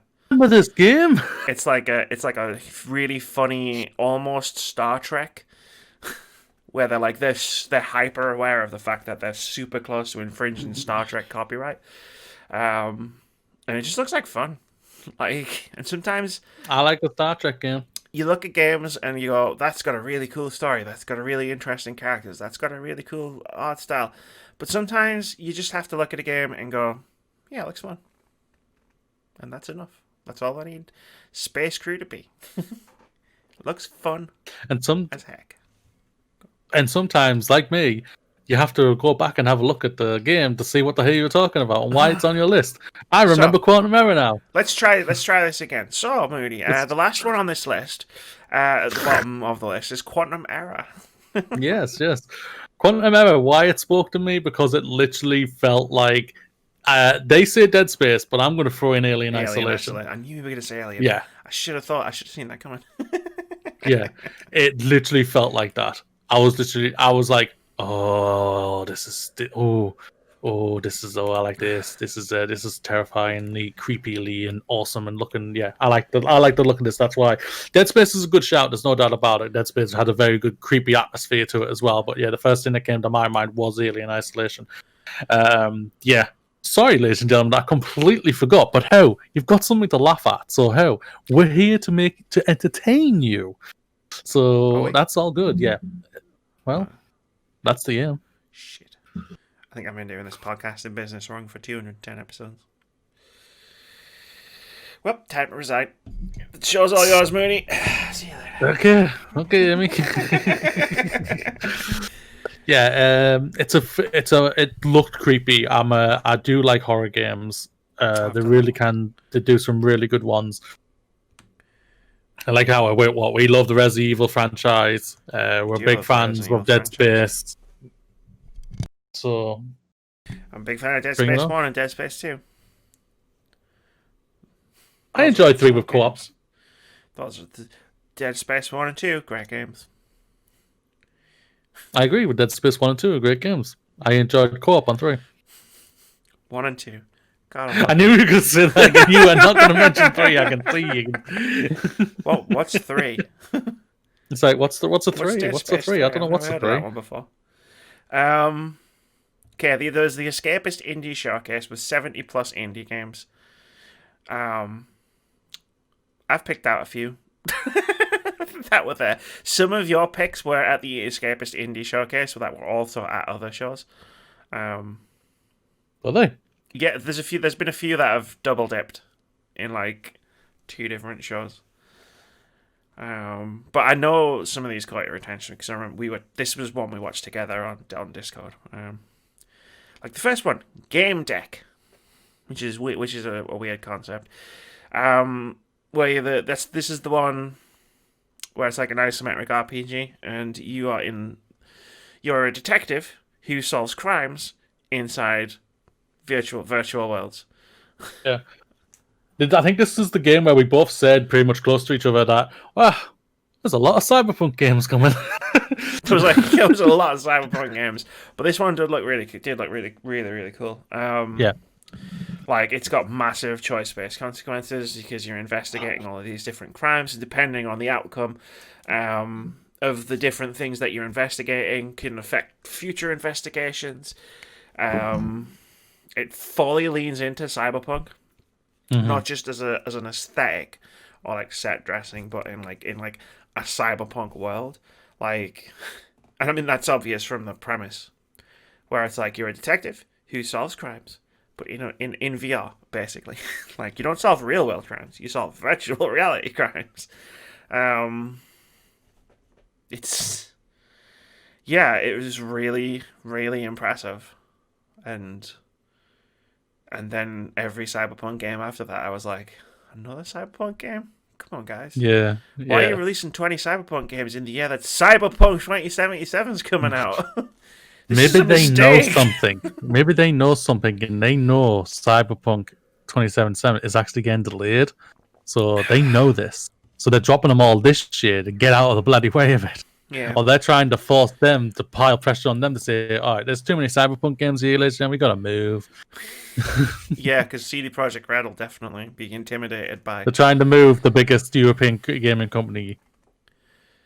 Um, no, I like the idea of a detective game that's like, cause that like lets like where the outcomes of cases can be different depending on what you do. Yeah. Where where it adapts to all of the choices you've made, so that like dominoes you start knocking dominoes over essentially as the game goes on. Like that interests me a great deal. Instead of just being like a detective game where it's like find all the clues. Okay, now you know who the murderer is. Go get him. Which is fine. Don't get me wrong if that's your game, but this is definitely not that. Agreed. Um. Excuse me. What are the other games I've got on here? Gone Viral. Why did I put this on here? It was a cool game. It wasn't for the streaming stuff. It just looked really cool. Like, it stood out. But I think it might have been the trailer itself as opposed to the game. The game looks Yeah. fine. It's like Smash TV, where it's like it's an isometric twin stick shooter or like twin stick action game, and you're going through all the different rooms in like a TV show type deal. And like if you get creative kills, the audience will reward you with like new stuff. But it's like heavily built with streaming in mind, so Yeah. you can turn on, and I will never do this even if I do stream this game. You can like turn on all the stuff for streaming where like the audience can vote on what happens next in your run, which is usually, in my experience of having messed around with these systems in other games like this, which usually basically means the audience will do the worst possible thing they can do to you.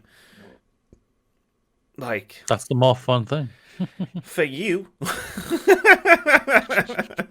I played a game of Warhammer Vermintide 2, and with people voting on fucking. Like, it was the most stressful match of Vermintide 2 I've ever played in my entire life. Do you want to heal the players or summon a boss? I will summon a boss. No, don't do that.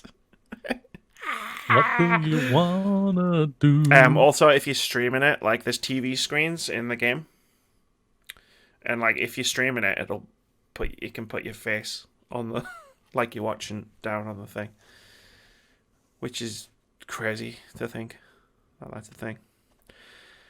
What else we got? Yeah, these last three are all me, aren't they? Yes. Syntherapy, Moody. Syntherapy. It's a visual novel adventure game about an artificial intelligence, the world's first artificial intelligence, and you are a psychotherapist. Syntherapy sees you play as Dr. Melissa Park, a psychotherapist, called by research student Tara Northup. Tara has created an experimental therapy AI that is showing signs for concern. Willow is so advanced that its creator needs to ensure its mental well-being. So like, it's basically an AI that is having mental health issues, and you get to play as the therapist for an Cool. AI. Sounds intriguing. No, Sounds a bit like Ex Machina. Hopefully, it doesn't end like Ex Machina. But that sounds sounds cool, man. Like, get me a therapist for like the world's most advanced artificial intelligence. That's fucking cool. In fact, these last three I know are all on here because they're like they're weird or cool in some way. Because I'm looking at the last two. Quantum League. Quantum League blows my fucking mind. It blows my mind whole. It's insane. I don't know how anyone could possibly play this game, but at the same time, it's like I'm eager to try. It's a first-person shooter, which is 1v1 or 2v2, right? And you start off at either end of the arena, and then you run and you do the thing, and you do the thing, and you get a kill. Someone gets the kill, right? And then the game resets back to start. But instead of it just being like, okay, and now you go again, you're cloned. And the thing that, because you're stuck in a time loop, and the thing that just happened, the match that just happened, plays out, right? But then, Sodi, you also play out another match in the same place at the same time. And then you might get a kill again, right? And then it goes back, and now there's two clones of you who do the things that you did. And then two clones of the enemy that do the things that they did. And then there's three, and then you're running around. And it breaks my head to even try and explain what's happening in this game. So, like, because you could essentially, like, you can change the course of what is going on and what's happening and stuff. You could run into a bullet by accident that was fired by your opponent, like, 2 rounds ago and die. You can kill your opponent before they killed you in a previous loop. And I don't know what that does to the game, but sounds like it'll break it. Does this? It's going to do something, but it's part of the game. Does this not just sound like something I have to try this? Like, I have to try this game to see how it works. I saw it and I was like, "Oh, okay." The concept I think is really, really good. I think it's a fun concept, but I'm just like, yeah, that's too much for me. That's just too much. I feel like once you get into it, I could do it. I feel like once you get into it, I feel like, and you wrap your head around it, I feel like once it clicks, it'll click. You know what I mean? Like it'll make a lot of sense. But trying to make sense of it and trying to explain it beforehand, two different things. Just like, it's nuts. It's just such a nuts idea, and I'm so in. That's true. It's in early access at the moment, so I guess I could play it whenever I want. But cool. It's just blows my mind. The last one is Bart Lau's Dread Machine, which is just cool. Like, they built it as a game from 100 years ago. Like, what if someone 100 years ago made a video game? And so, like, all of the characters and enemies and stuff are all on, like, the running tracks. And, like, it's very steampunk, and it's very, like, it's all very mechanical. Like, you can see how everything works in a level. Because everything needs to be practical and moving and be moved by gears, because 100 years ago they didn't have computers to make video games. So, it's just really cool. Like, it's such a fun idea. That's what I think the big shout out to all these games that we've talked about today is, like, even though yes we've threw in a couple of the big AAAs out there, the ones that are speaking to us the most are the most unique and intriguing ones. That the ones that are just batshit crazy ideas that have, like, you didn't, like, they've combined some things that you're thinking, wait, that doesn't make sense, but I'm intrigued to see what you're going to do with this crazy combination that you have somehow birthed out of these two games. Yeah. And and I think that's one of the big shout outs to them, like to all these great looking games. I think they're gonna really speak to a lot of people, and I think, like, shout out to a lot of them that we've already spoken to. So yeah, plus I think I'm getting into my relaxed phase now. It's like, now we're just doing a fireside chat. I'm trying to stretch my knee out because my knee's hurting. No, like, games like Quantum League and stuff, it's like, when you see a game and you question how it could work, and you need to play it to experience it to understand it. It's just like, okay, you've succeeded in like, that's the biggest success I can think of a trailer of a game that you've never heard of before. You're like, I have to experience this because how the fuck does this work? Like, it's a different experience to, like, say, Miles Morales or Horizon Forbidden West. Yeah, we didn't know those games existed until before Thursday, but we're excited because the games look fantastic and they're built on top of their predecessors, which were also fantastic. But, like, you get into indie games and it's just like, that intrigues me a great deal, and I am in. And then there's Boyfriend Dungeon, which is just the greatest concept for a game I've ever heard.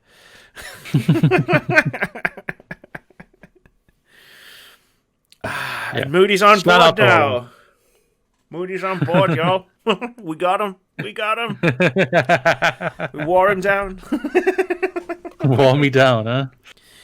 It always happens. I'll wear people down on games.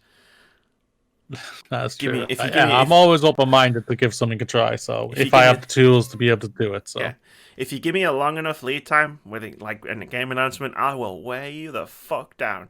How do you think I got Keith into Destiny? 2. Well, we still need to try that. Yeah, with you. It's been a busy week. Last week. That is true. I think it's going to be. I don't even know if we'll get it next week. Do it next week either. I will find, because you're busy. I'll find time.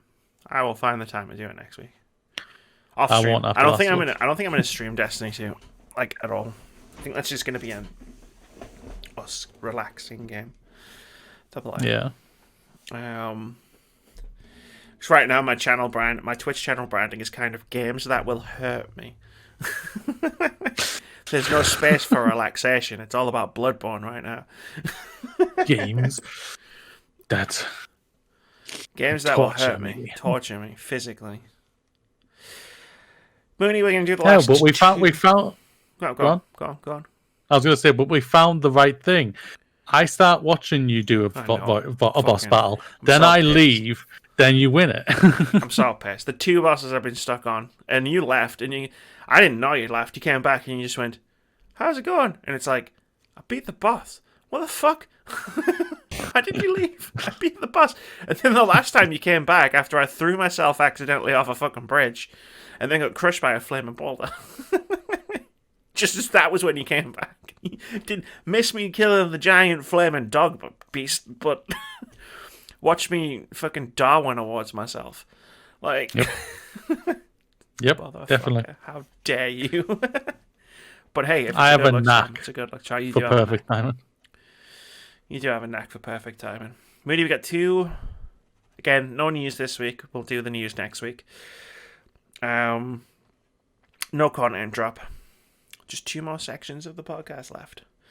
Games out this week. On June 16th, the Steam Summer Game Festival begins. The Steam Game Festival is an event that shines a spotlight on games set to be released within the next year. From June 16th to 22nd, check out upcoming releases, try them out with limited time demos or short playable experiences. Connect with the developers behind the games and add games to your wishlist for a reminder when they release. So games are actually coming out that day. Desperados 3 is coming to PC, PS4 and Xbox One.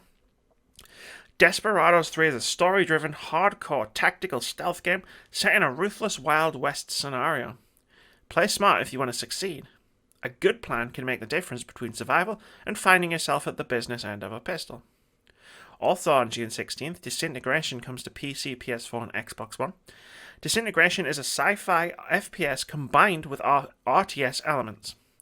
Pilot a heavily weaponized grav cycle while commanding your troops on the ground as you battle through a thrilling single-player campaign and in frenetic PvP multiplayer. And lastly, on June 16th, Summer in Mara is coming to PC and Nintendo Switch. Take care of your own island and explore the ocean in this farming adventure. Summer in Mara mixes farming, crafting, and exploring mechanics in a tropical archipelago with a colourful style and strong narrative. On June 18th, Pamela comes to PC. Explore, fight, and survive as an awakened sleeper in a fallen utopian city ravaged by a horrific disease. With an array of high-tech weapons, highly immersive UI, full-body awareness, and much more, Pamela delivers an intense and unforgiving survival experience. Also on July 18th, Waking comes to PC and Xbox One. Combining third-person action and guided meditation, Waking is an emotional journey through your dying mind. Battle the forces of oblivion, conjure the memories of loved ones, and join them in the fight for your life. Lastly, on June 18th, we've got West of Dead coming to PC and Xbox One and Xbox Game Pass. Descend into the grim and gritty world of Purgatory in this fast-paced cover shooter, which combines the fluidity of twin-stick controls and tactical cover usage. Dodge behind cover as you try to outgun your enemies in the unknown, procedurally generated hunting grounds. And lastly, on June 19th, a game I don't think anyone's heard of, The Last of Us Part 2 comes to PlayStation 4. No idea what that is. No idea. 5 years after their dangerous journey across the post-pandemic United States, Ellie and Joel have settled down in Jackson, Wyoming. Living amongst a thriving community of survivors has allowed them peace and stability, despite the constant threat of the infected and other, more desperate survivors. When a violent event disrupts that peace, Ellie embarks on a relentless journey to carry out justice and find closure. That's it. Those are your games coming out this week. I'm only playing one, I have to admit. I've already played one of them. Ooh, mysterious. Ooh. Sometimes it's great being a YouTuber. Where it's just like, this game, yeah, can't talk about it. Why not? Because I played it.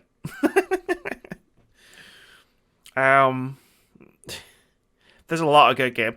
Like, I feel sorry for almost all of these games because a lot of them look really cool and sound really cool, but you just look at that June 19th and you go, Last of Us Part 2, man. like I've got a review coming out on Monday, so it'll already be out when this podcast goes out for one of the games that's coming out on the June 16th. And then I was like, ooh, I'm going to be doing previews all week, right? And then when you get to the end of the week, I was like, I might be able to squeeze in a game review. But then I just look at the spreadsheet I've got of game releases, and it's like, I'm not going to be able to squeeze in a review because The Last of Us Part 2 drops. So, like, I'm going to get one of these 6 other games done, and then all the other games are going to go through the cracks because the biggest game of the year is coming out. Feels bad, man. Very nice. Yeah. Feels bad, man. Let me just quickly load up the old OpenCritic. Yeah, it hasn't changed. Okay.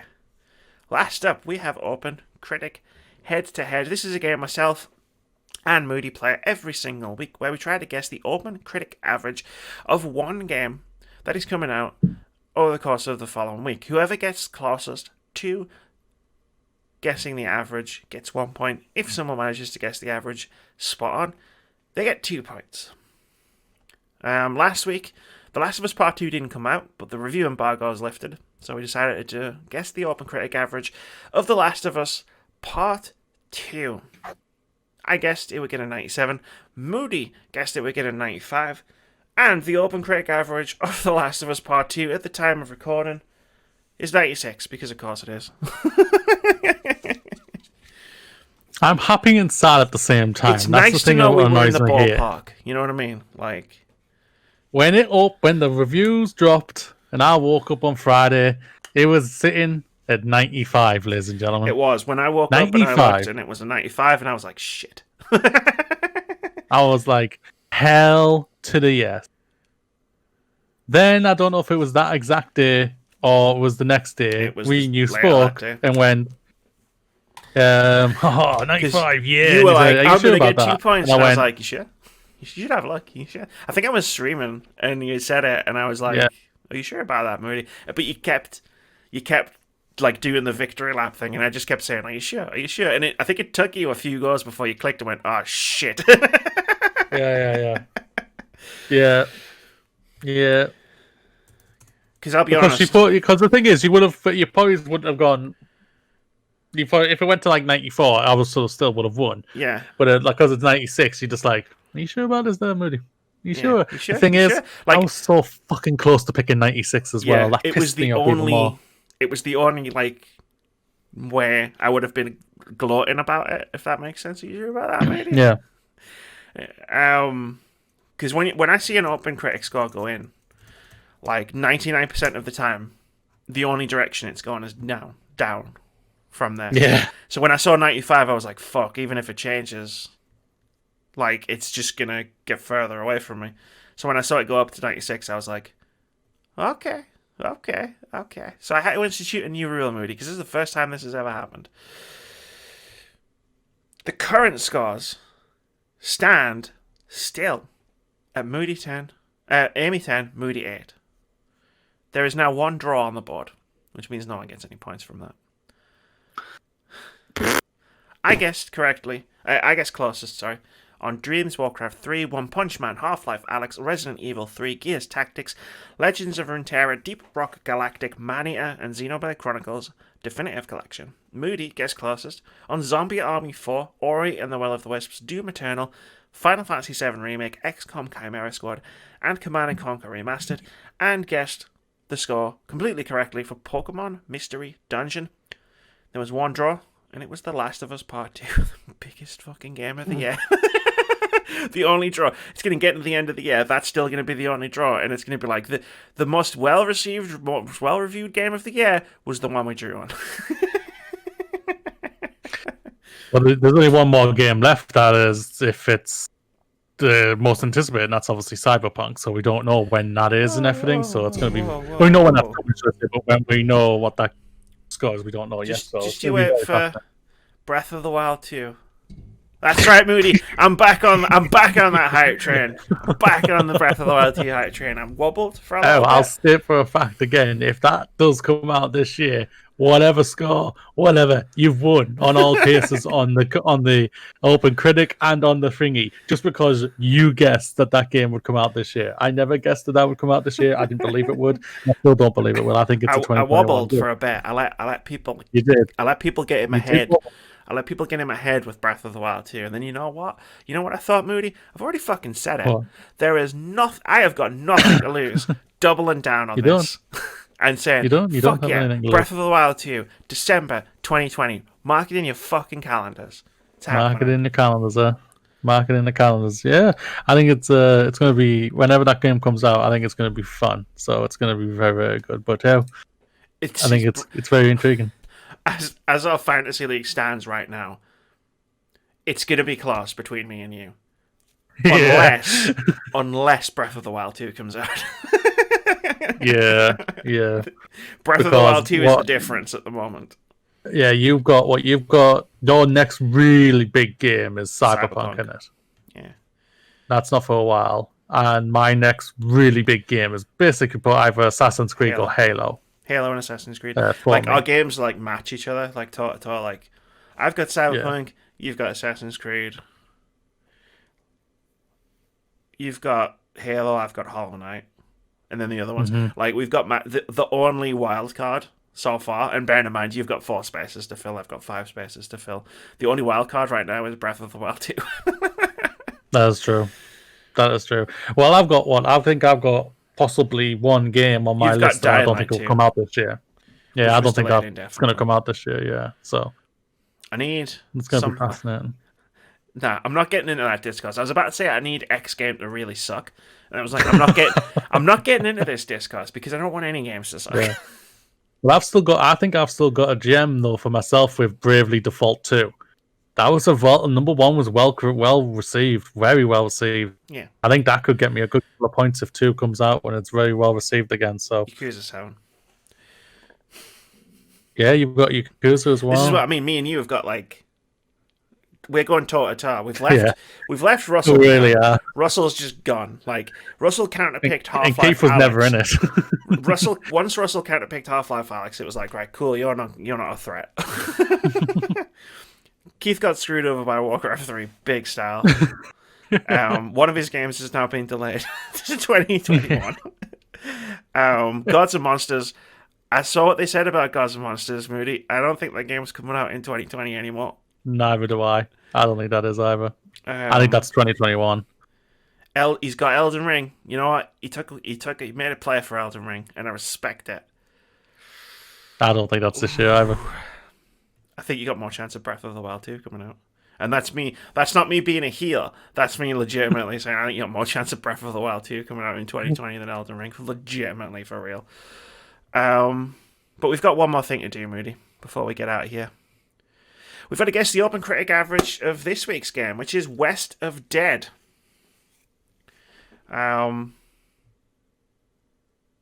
Which we just saw at the Summer of Gaming. Sorry, I'm having to suddenly improv and fill in.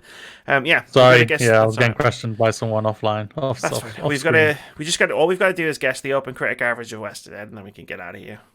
It's hard to pick a game. We couldn't pick The Last of Us Part 2. I've played Pamela because I've had it for 3 years. I've played another one of the games. It's a whole thing. Desperados 3, that's already got a score. Disintegration's already got a score. I was running out of games, Moody. I was running out of games that we could do this with. So thank God the announced West of Dead's coming out this week. Yeah. Got also Game Pass, I believe, didn't it, sir? Yeah. It's coming out. So that's good. Yeah. I'm really looking forward to this game. I liked what I saw. Love Ron Perlman. Yes, love Ron him. Perlman I think is he's brilliant. Yeah, he's the voice. It looks like it's fun gameplay. And that's what I think a lot of people are looking for right now. Is it coming out in the stupidest time to come out? Yeah, you're coming on Xbox and Game Pass and everything, but you shouldn't be coming out near The Last of Us at all. No game. I'll just say right now, no game should come out next to The Last of Us. Or even next week. Just take next week off, ladies and gentlemen. Like coming out on Tuesday, this Tuesday, you can kind of see it. But coming out on Thursday, the day before, is crazy. Coming out next week is just ridiculous. No one's going to be talking about anything else. No one's going to be playing anything else. Yeah. But I am confident that I think this game's going to be well received. I do. I think the gameplay looks very smooth. Yeah, it's sexy visuals. Huh? Yeah. That's true. So, where are we going, man? 87. Oof. I'm going high. Yeah, I'm going high here. I think it's going to. That's good. You're optimistic. I think it's going to. I think it's going to hit the 80s. I think it could go high 80s. Nice. Now, Moody, I've just had a little bit of a disaster. As you know, I write down my score on a post-it note before you say yours, and then I hold that post-it note up to the camera to prove that it's written down. Don't say we picked the same one. I've dropped the post-it note, and it's under my desk, and I feel like with the top I'm wearing, like it would be risky for me to bend down and pick it up. On a podcast that's supposed to go live on YouTube, so you're just gonna have to trust me this week. Or you can turn the camera off to or get we could get demonetized. Or I could turn the camera off. I think that'll work. I don't think that'll break anything in the thing. Yeah, you haven't gone full screen. Like sometimes it sends you full screen, right? Yeah, but it's actually just showing a picture of my avatar. So yeah. Ow. That's but we get microphone. the awesome noises of her hitting herself, ladies and gentlemen, with her microphone. We haven't heard anything tear, ladies and gentlemen, so that's good. I was trying to reach down without bending over. Like that didn't work, I guess. No, it did. I just kept hitting my microphone. Like she's back. I've got to cover up. Still looking decent. I've got to stay covered up. I look decent. You see, it's fine because I reached down like this instead of going forward. If I went forward, this is an entirely different kind of podcast. Episode 210 is going up on Pornhub. Okay. 77. Ooh, right down the middle. So I went at 87. You went 77. Okay. Yeah. I wrote it down before 77. So West of Dead, Mooney guessed 87, I guessed 77. We'll meet back here in a week. If we can tear ourselves away from The Last of Us Part 2 long enough to do a podcast. And we'll see what's what. We'll see what's up. I've just realised that EA Play happens as soon as Last of Us Part 2 unlocks. Yeah. What the fuck? Why the fuck? I won't lie. Wasn't EA meant to be last week? That's true. It wasn't meant to be last week. Like I said, a lot of things have moved. EA just went, fuck it. Well. Everyone complains about our stuff anyway, so. Yeah. Well, anyway, that's going to do it for episode 210 of the Words About Gamescast. A very special Words About Gamescast. I got all dressed up fancy like. And I look like I've just got out of bed, so. It's a good contrast. Contrast is important, really. But most importantly, That's true. we talked about games and nothing but games. That is true. Play us out, Moody. I will do that. Well, ladies and gentlemen, as you've heard, we've just talked about nothing but games, and games. We've had a great time as always. I hope you've enjoyed yourself. But I want to shout out, I want to send us out on some of these words here. Sorry to go into a little bit of sadness, but yesterday was a pain in the ass to watch on social media. Social media was a dick yesterday of the stupidness that we've seen on in life. But I want to shout out to these words. I've improvised a bit on a couple of, but I want to shout out this from the ever words of Son Goku himself. We are the hope of the universe. We are the answer to all things that are crying out for peace. We are the protesters for the innocent.